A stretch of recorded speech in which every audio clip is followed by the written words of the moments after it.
You may have noticed I'm still wearing the Quora t-shirt.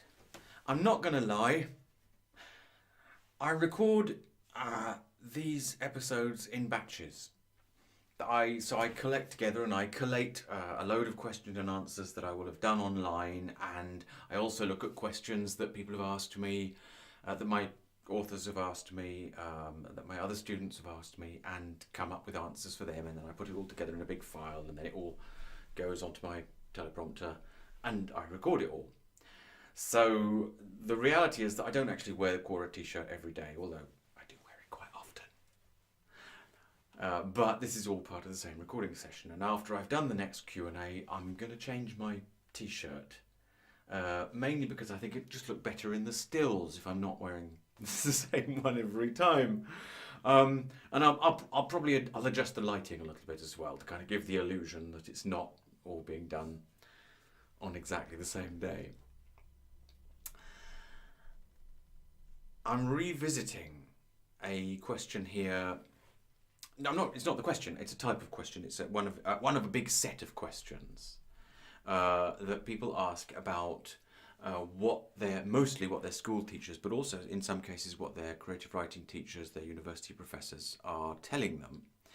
And they ask questions about whether, in effect, whether what they're being asked is an exercise or whether it is whether they're being told that it's the right way to do it, because that's often something that teachers seem to overlook. So here's the question. The question goes like this. If my teacher is telling me to stay away from the verb to be and to look for more descriptive words, what kind of verbs can I use as replacements for to be? So different answers for different levels, different stages of education. If you're in high school and your teacher says, don't use the verb to be, find other verbs. What your teacher is trying to do is to help you to expand your vocabulary by making you discover other verbs. However, it's never good to avoid the right word when you know it is the right word. So if you're an EFL, ESL student, just in case you're not aware of that, EFL is English as a foreign language, ESL is English as a second language. There is a difference between those two. Teaching methods are not quite the same, the students are not the same group of people, but it's roughly the same language level.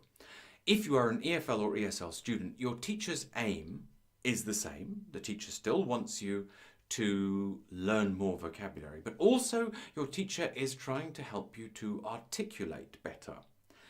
If you constantly repeat the same small group of words, what actually happens is that you concentrate less on your articulation, on the precision of your speech, because the words kind of become comfortable. So if your teacher says to you, no, vary your vocabulary, it makes you concentrate on how you produce the sounds. However, it is never good to avoid the right word.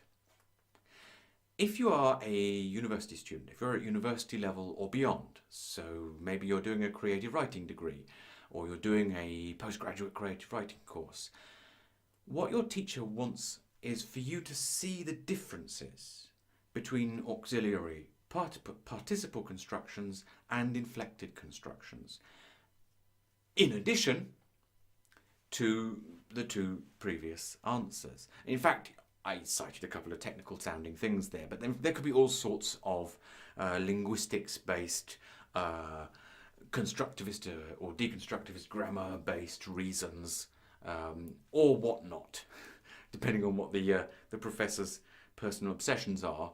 There could be all sorts of additional, more complex reasons for why they want you to avoid the word.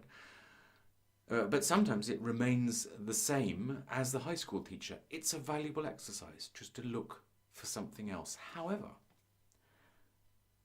it's never good to avoid the right word. Every time a language teacher tells you to use a particular word less or to avoid it or to look for alternatives, it's a lesson. It's a lesson about expanding your vocabulary, your articulacy, and the range of syntactic constructions that are available to you. That doesn't mean you shouldn't use the verb to be when it is the right word.